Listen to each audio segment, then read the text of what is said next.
Hello viewers, welcome back to my channel Museum of Geology. Now I am starting from mineral number 139, which is rutile.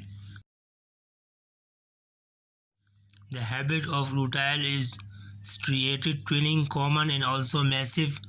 The hardness is 6.5 and specific gravity is 4.2. The luster will be adamantine to vitreous. The color of rutile are reddish brown, yellowish and black. The streak is pale brown or grey or black. Cleavage is imperfect and the fracture is uneven. The occurrences of rutile are accessory mineral in igneous rocks, in pegmatites, metamorphosed limestones and veins with quartz. Number 140 is scheelite.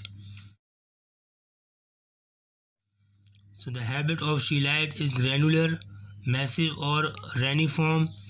The hardness is 5 and specific gravity is 6. Luster is vitreous and the color will be yellowish, white or brownish.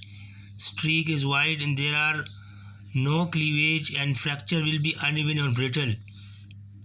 The occurrences of scheelite are pneumatolitic and hydrothermal veins. Number 141 is zoisite. The family of zoisite is epidotes. The habit is massive or bladed. The hardness is 6.5 and specific gravity of zoisite is 3.3.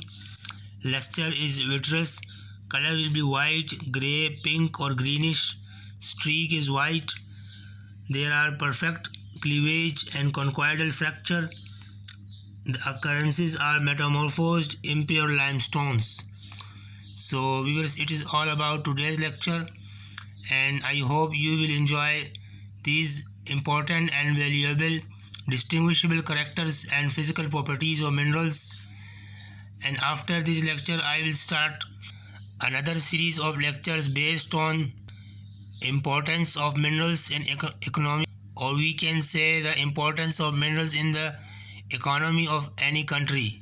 So that will be also an interesting topic and it will have very beneficial information, especially for the students of geology and all of the people who are knowledge seeker. So let's wait for my next video. Thank you.